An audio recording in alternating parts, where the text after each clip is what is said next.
அஸ்ஸலாமு அலைக்கும். ஒரு சின்ன குறிப்புங்க உங்களோட ஷேர் பண்ணிக்கிறேன். ஒன்றும் இல்லைங்க, நான் எப்போவுமே வந்து பிங்க் சால்ட்டு தான் யூஸ் பண்ணுவேன். தூளாக வந்து யூஸ் பண்ண மாட்டேன். இந்த மாதிரி கல் உப்பை வாங்குவேன். தூளாக வாங்குறத விட பாக்கெட்டை கல் உப்பை வாங்கி மிக்சியில் வந்து பொடி பண்ணி வச்சுக்குவாங்க.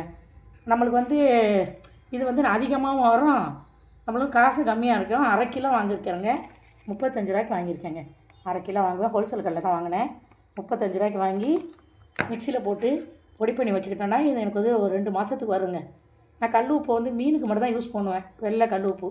இது எல்லாமே வந்து நான் சமையலுக்கு இந்த மாதிரி இந்து உப்பு தான் யூஸ் பண்ணுவாங்க. இப்போ வந்து அரைச்சிட்டு காட்டுறேன் எப்படி. இந்த பாருங்கள் ஃப்ரெண்ட்ஸ், இந்த மாதிரி 2 சின்ன மிக்ஸி ஜாடி எடுத்து 2 தடவை போட்டு அரைச்சி எடுத்துக்குவேன். எவ்வளோ வேலை பார்க்குறேங்க, எல்லாத்துக்குமே நம்ம சோம்பேறித்தனம் பட முடியாது. நான் இப்படி தாங்க, எதுக்குமே வந்து அலுப்பு பார்க்க மாட்டேன். காசை வந்து நம்மளுக்கு இது இந்த மாதிரி நம்ம பொடி பண்ணி வச்சுக்கிட்டோம்னா காசு நம்மளுக்கு கொஞ்சம் ஒரு மிச்சம், ஒரு 10 ரூபா மிச்சம் கிடைக்கும். அதனால் நான் 2 தடவை போட்டு பார்த்திங்கன்னா நைஸாக பொடி பண்ணி வச்சுருக்கேன். இது ஒரு மிக்ஸி ஜாடி போட்டிருக்கேன், இன்னொரு மிக்ஸி அளவு வரும் உப்பு.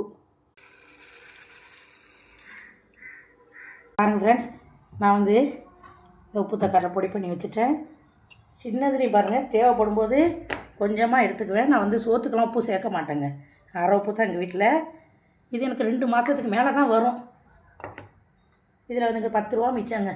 10 ரூபா மிச்சம் பண்ணணுன்னு வைங்களேன், என்னால் 1 ரூபா கூட சம்பாதிக்க முடியாது இப்போதைக்கு. 10 ரூபா மிச்சம் பண்ணால் நான் உண்டியில் போடுவேன்.